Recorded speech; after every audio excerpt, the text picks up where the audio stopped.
All games have abandoned ideas that don't make it into the final product.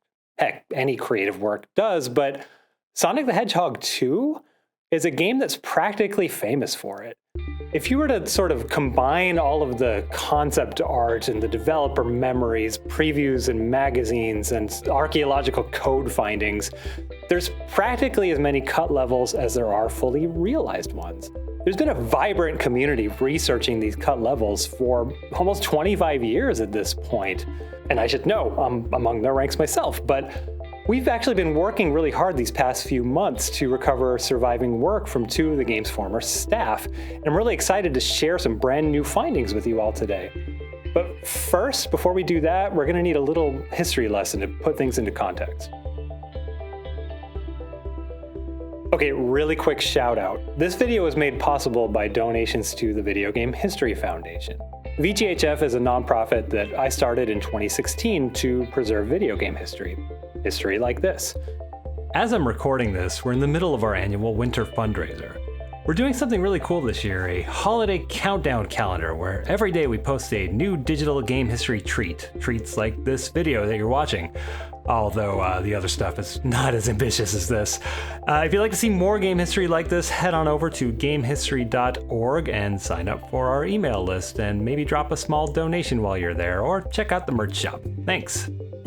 Okay, pop quiz. What country was Sonic the Hedgehog 2 created in? If you said Japan, you're wrong. Yeah, the original Sonic the Hedgehog was made in Japan by the triple threat of programmer Yuji Naka, artist Naoto Oshima, and designer Hirokazu Yasuhara. So after Sonic 1 was completed, Sega actually didn't immediately go for a sequel. I mean, they didn't know what a big hit it would be yet.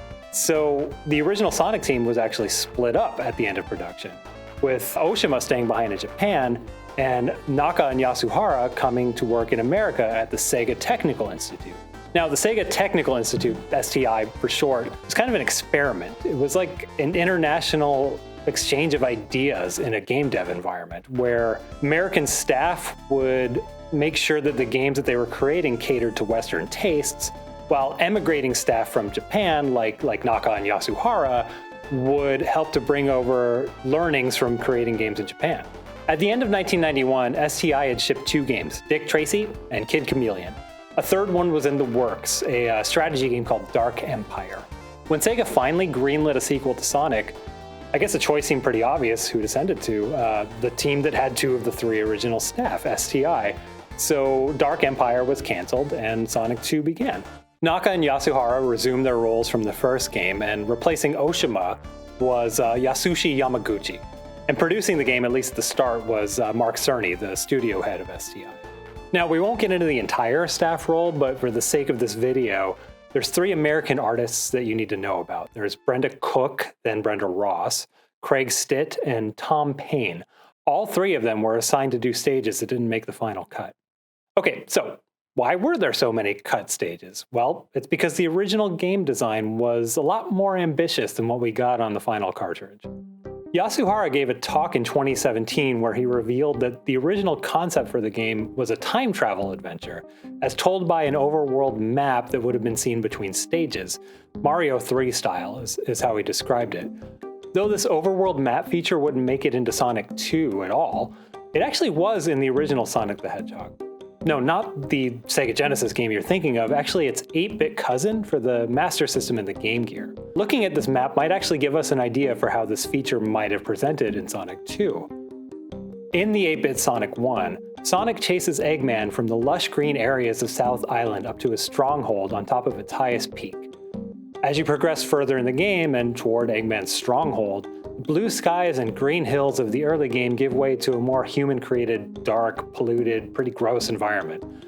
People might forget that Sonic had an environmentalist theme back in those days, as did most entertainment properties aimed at kids in the early 90s. I am Captain Planet! Go Planet! Yamaguchi very recently posted Sonic 2's concept maps in a blog post, along with some sketches of how levels would have progressed. So in this original concept, Sonic 2 would have taken place on South Island, the same locale we saw in the 8-bit map a minute ago, and it would have been represented similarly between stages. It's actually pretty cool to see that this island was like a real geographical place to its creators. Sonic 2's proposed opening level, Green Hill Zone, even occupies the same part of the map as it did in Sonic 1.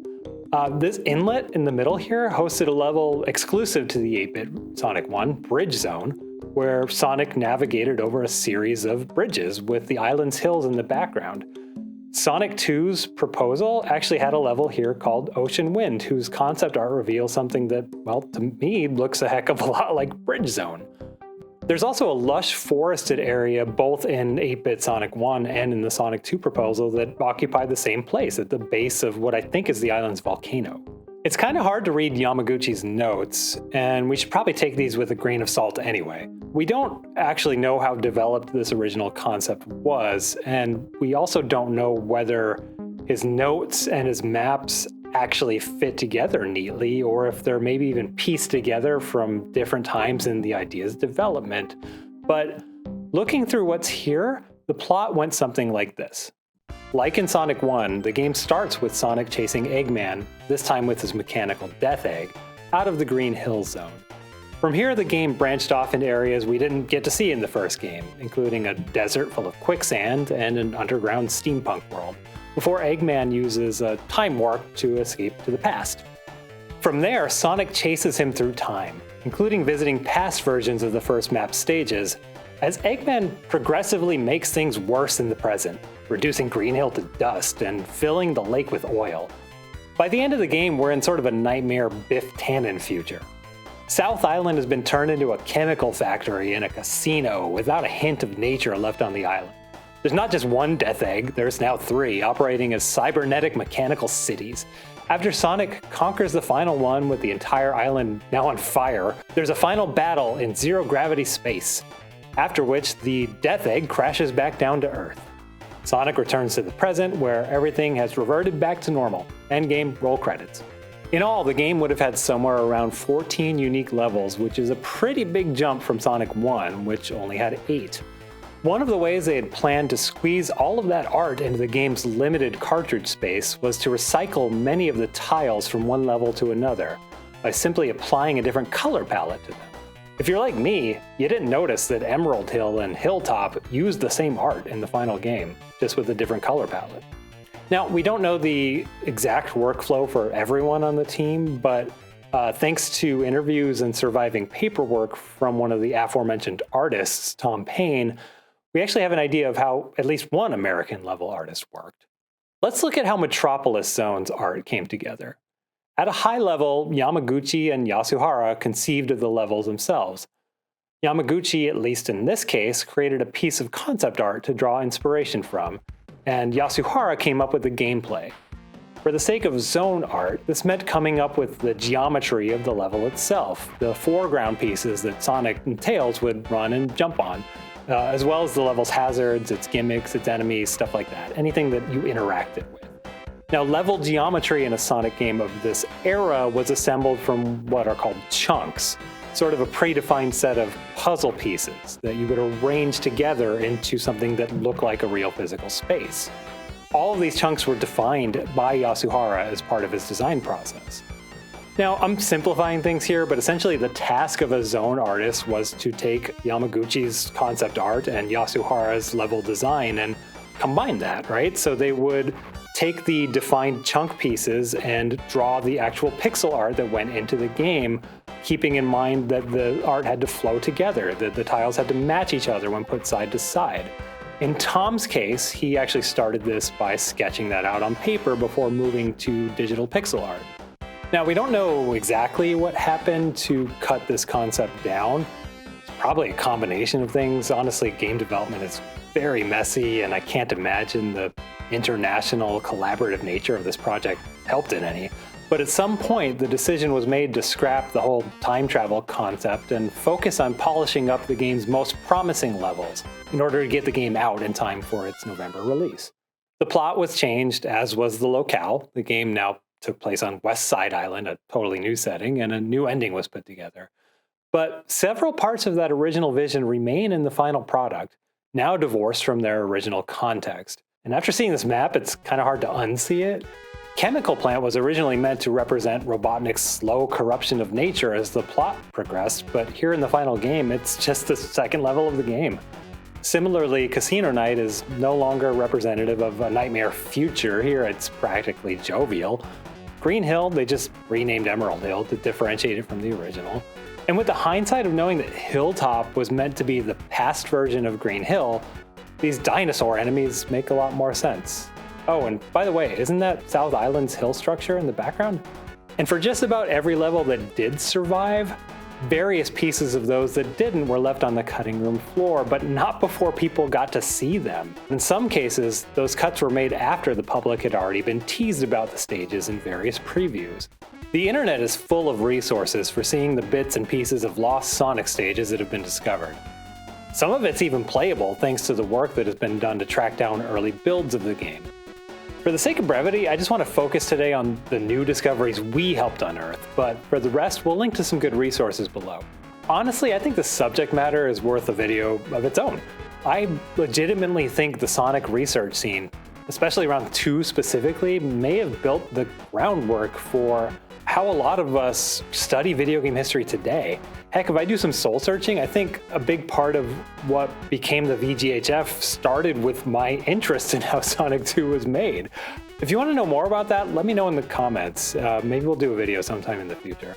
Okay, let's go back to Tom Payne, the artist who did Metropolis Zone. We digitized a lot of Tom's material years ago and had the pleasure of speaking with him at the time.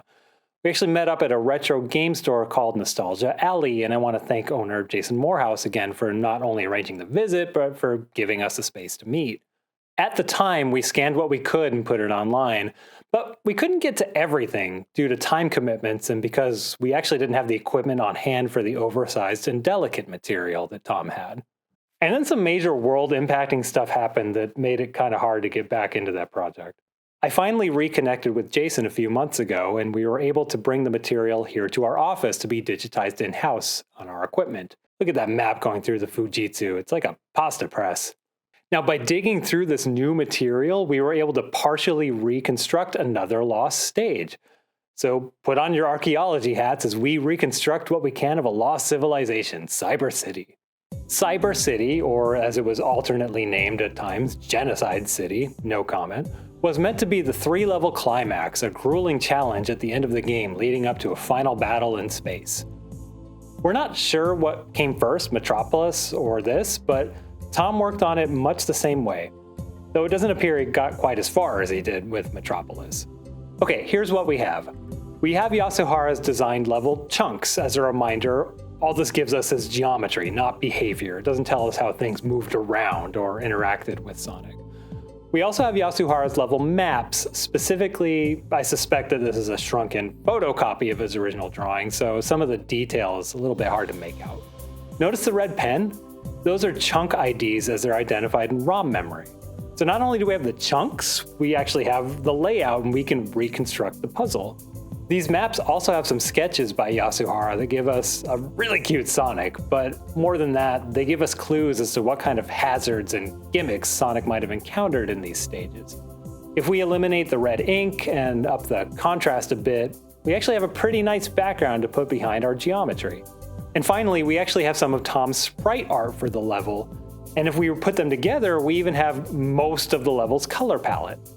We also know from talking to Tom that a lot of the art that he made for this level was recycled for a level in Sonic's Spinball. So between those two things, we actually have a pretty good general idea for what Cyber City might have looked like.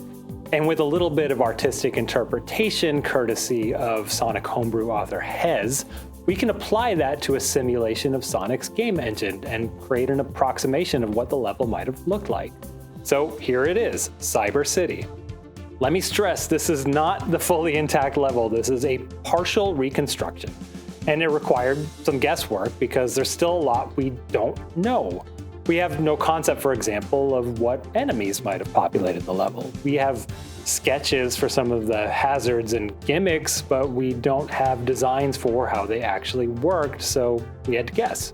The main gimmick of the level was these industrial fans. They might stop Sonic in his tracks, they might move him through water, or practically reverse gravity by blowing him up into the ceiling.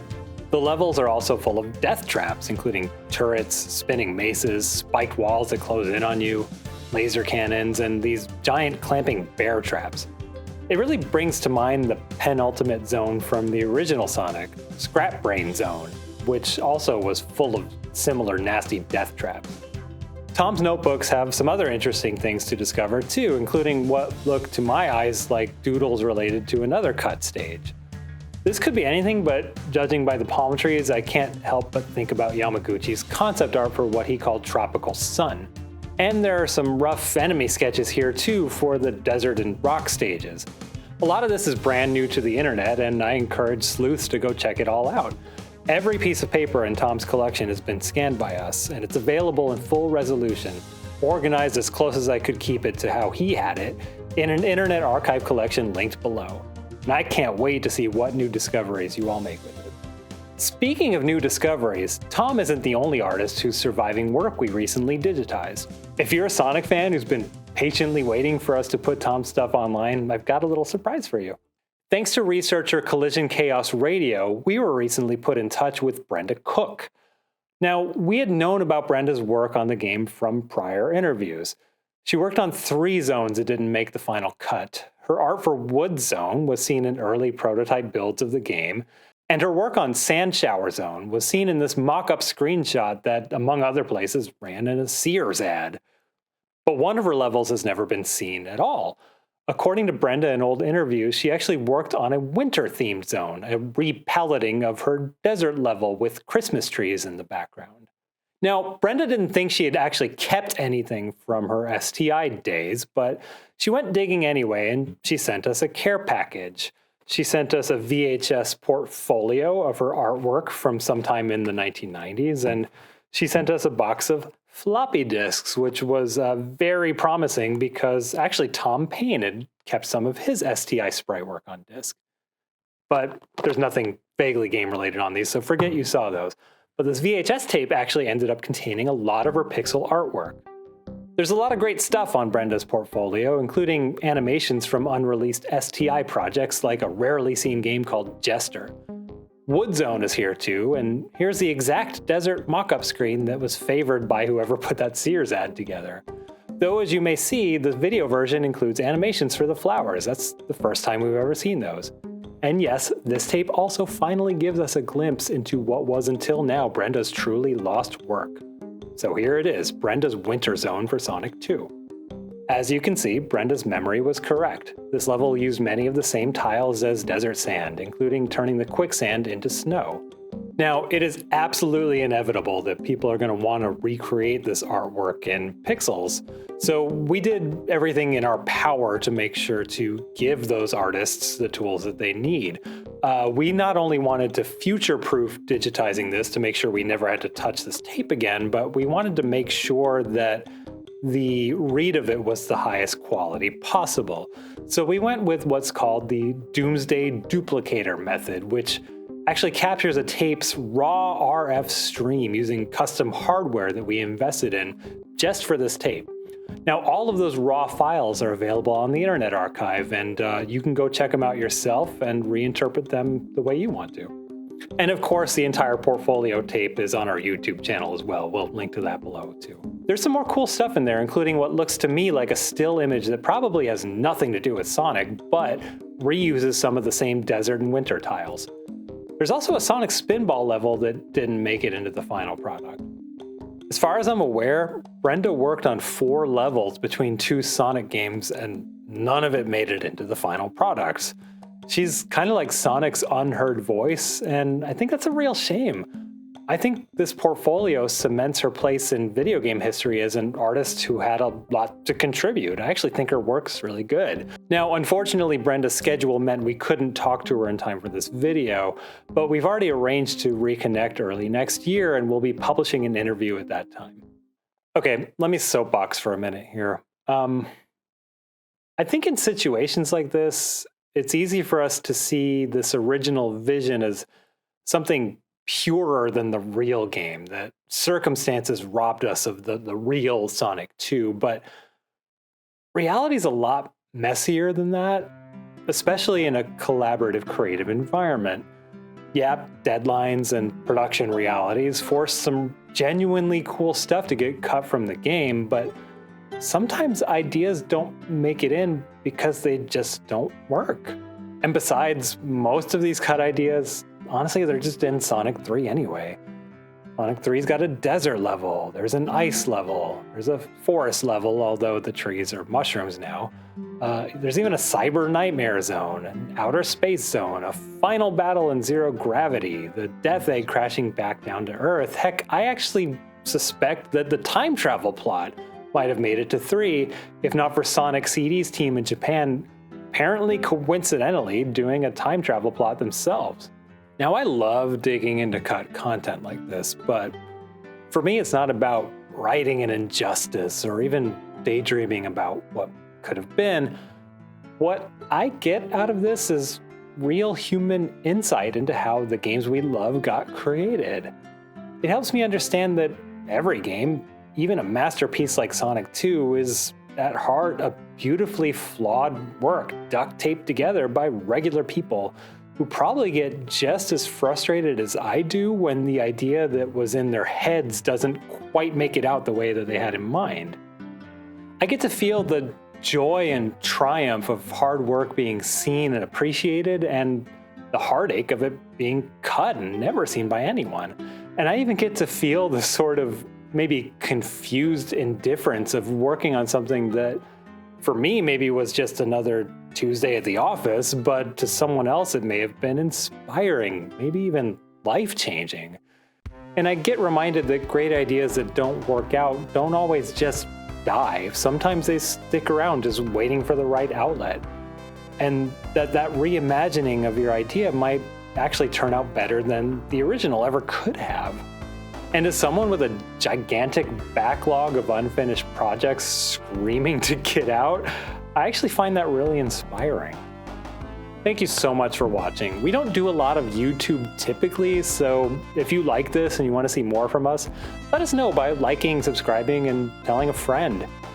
And if you want to keep in touch, head on over to gamehistory.org and sign up for our free email list, or better yet, join our Patreon. Finally, I want to give a shout out to all the amazing people who helped make this video possible. John Raridan, Jason Morehouse, Brenda Cook, Tom Payne, Chris Person, Hez, Saxman, Collision Chaos Radio, Null, Chilius VGM, and Infomaniac95. I really appreciate you all letting me into your world to help uncover more mysteries from this fascinating game.